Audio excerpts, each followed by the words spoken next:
Oke, ensure next page-nya 22, ensure that all desktop terminal and remote working from environment seperti di laptop tuh ada namanya personal firewall ya, harus diinstal, diupdate ya, jangan disable.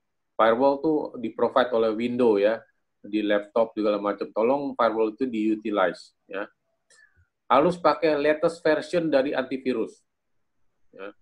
Harus pakai latest yang approved security patch ya. Untuk orang-orang yang tahu laptop atau ini ada patch security yang harus terupdate terkini. Ya, patch seperti ke antivirus. Kalau antivirusnya expired ya pasti ada virus itu kan makin lama makin jahat ya, makin canggih segala macam. Kalau seperti kayak kucing dan tikus ya, saling kejar-kejaran ya. Apapun yang kita lengah, kurang ataupun lupa ya, tidak disiplin, kita akan kecolongan istilahnya gitu ya. Kalau patch-nya tidak terakhir berarti network virus yang terakhir bisa diinfect ke kita ya. Kalau kita lupa bahwa antivirus kita tuh udah expired macam ya.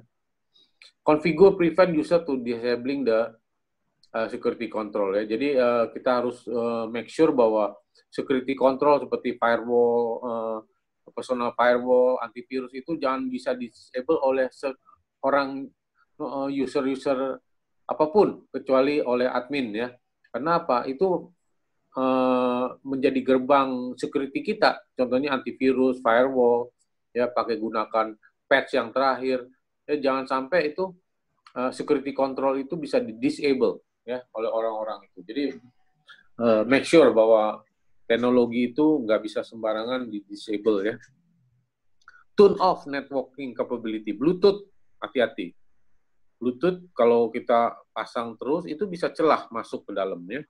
Orang Bluetooth berarti kan network ya. Network kalau nggak penting-penting amat harus segera dimatiin tuh Bluetooth ya.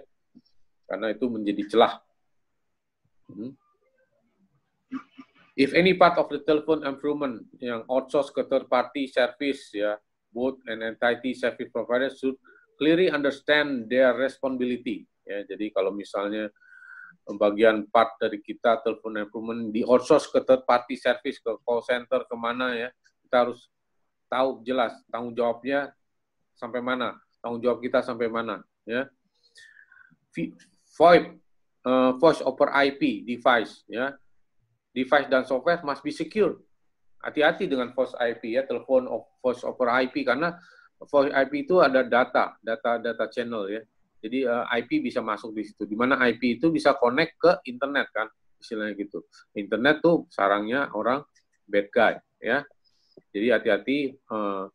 Jadi configuration dari VoIP ya, voice over IP itu mau device-nya atau software-nya must be secure, including not limited to disabling unnecessary service account dan changing default password ya. Jangan lupa new VoIP IP default passwordnya harus dirubah. Kalau enggak udah gampang di-guess ya, karena mereka tahu gitu. Orang-orang jahat juga. Ensure system terminal is locked before walking away from home. Jadi away from it. Ya, jadi terminal tuh jangan mentang-mentang idle, itu tetap aja bisa diakses ya, bisa on ya istilahnya. Harus ada yang tadi saya bilang session timeout ataupun di lock ya, bisa pakai screen server ataupun apa, nanti harus di unlock oleh password gitu ya. Kalau misalnya kita pergi kemana-mana, jangan sampai laptop kita tetap open ya. Incident response plan. Incident response plan adalah kalau terjadi sesuatu security incident, bagaimana? You have to escalate ya. Kalian nggak tahu kan, seperti insiden adalah sesuatu yang kejadian yang tidak kita inginkan. Kalau kejadian harus ada eskalasi prosedurnya ya. Jangan sampai kalau kejadian ada data breach ataupun misalnya uang kita kecuri segala macam, kita bingung ya segala macam. Ya. Termasuk include akurat kontak detail, orang-orang apa, siapa yang kita harus hubungi ya. Implement disencryption ya, kadang-kadang data-data yang mengandung PAN ya segala macam apalagi PIN segala macam. Kalau kamu mau taruh di karena kita mau bikin strong password itu kan ada tanda seru, dolar segala macam, lupa kan. Kalau taruh di hard disk itu di encrypt lah, pakai folder yang encrypt ya. Jadi cuman kita yang tahu gitu ya. Kalau nggak di encrypt berarti orang bisa nyusup ke laptop kita, bisa tahu PIN kita ya, ataupun password ataupun apapun sensitive data. Educated personnel, all agent ya, mengenai tentang incident response, compliant officer in organization shall perform quarterly audit ya. Ini penting juga. Kalau mentang-mentang kita kerja di remote from home, we never know kan kapan berakhirnya COVID-19 kan, mungkin ada yang bilang tahun depan segala macam. Kita kerja di rumah terus, tapi kita jauh dari company. Siapa yang audit bahwa sistem kita ini aman?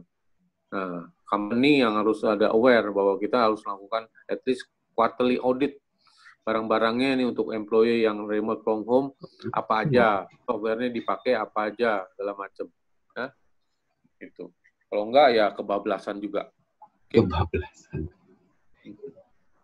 Okay, if cardholder data is ever written or printed on paper, ensure it is securely stored and then shaded when no longer needed.